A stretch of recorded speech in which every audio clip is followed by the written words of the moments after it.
Hey everybody, just want to do a quick vid on my Kimber Raptor. It's an Ultra, which is the 3-inch barrel. I believe they call the 4-inchers the pros, and I'm not sure what Kimber calls the 5-inchers. It's eluding me at this moment. The thing that makes the Raptors, we'll do a safety check real quick here.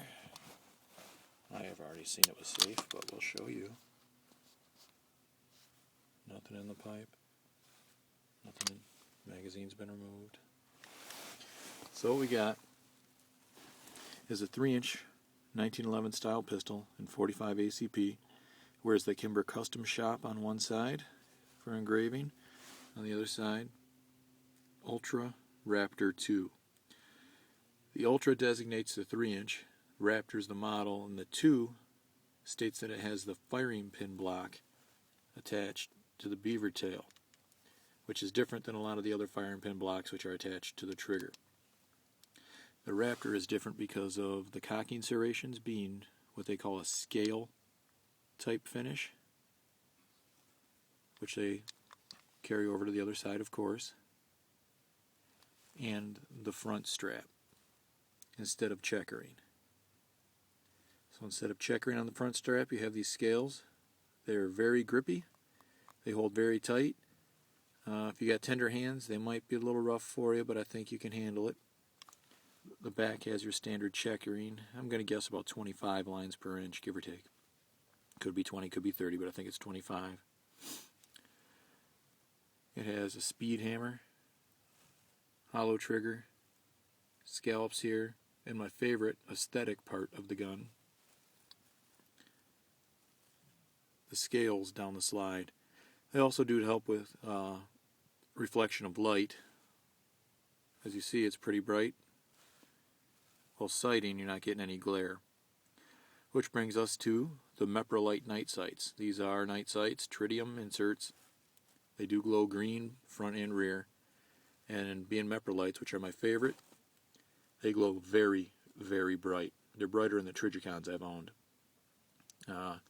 Meprolites I first got on my first Glock 23. I wore them on that gun for at least a decade.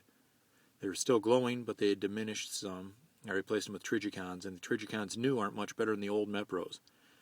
And the Meprolites, the dots, when you line up the front sight, the dots also were in line quite well.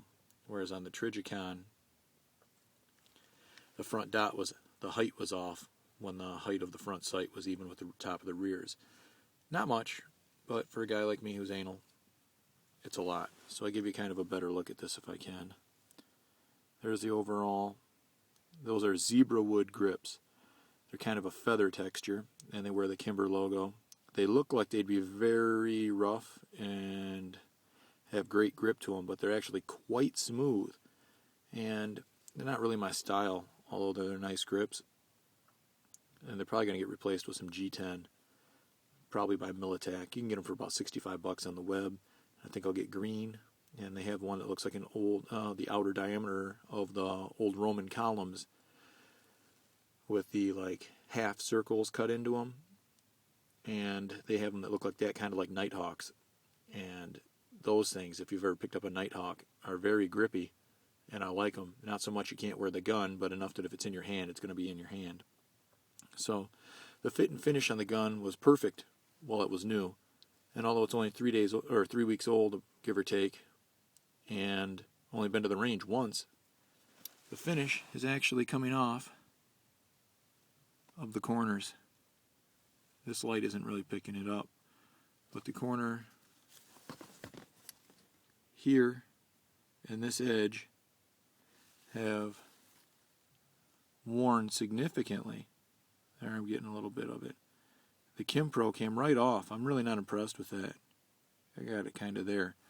For not having any abuse to the gun other than carry against my skin because I'm waiting on my holster to show up. I really thought that would wear better. Maybe I'm just used to the abuse from the Glocks and the DLC coating on my Smith giving me a much better finish. You know, that's one of those things. The carry gun's going to get character. I really don't mind it. I was just kind of disappointed that it would wear just from being against my body. So, it's ambi safeties, both sides. For you lefties out there, they're very positive, and I've squeezed them 6 ways from Sunday trying to get it to slip, and it won't. The trigger, we already cleared the gun, still clear, is outstanding for a carry gun if you hold the gun right. I'm used to tucking it deep, height-wise, in the meat there, in the web of my hand, and I don't put any pressure between the trigger finger and the web here. I usually carry it lower in my hand, and on this gun, if I do that, I'm not going to fire because I'm not depressing the grip safety even though I've got it deep in my hand. So I have to change my grip slightly, lower my hand. Now I'm grabbing that properly. There's just a little bit of take up, and as you see, it's very light, maybe 4, 4.5, I'd say max. Could be under 4, with my trusty trigger checker. It drops clear, snappy. I fired 57 rounds, 7 Winchester silver tips, and 50 230 grain hardballs. I think they were UMCs from back before they got too expensive to buy. And the thing, no failures to feed, no failures to eject, no failures to fire. It was flawless. And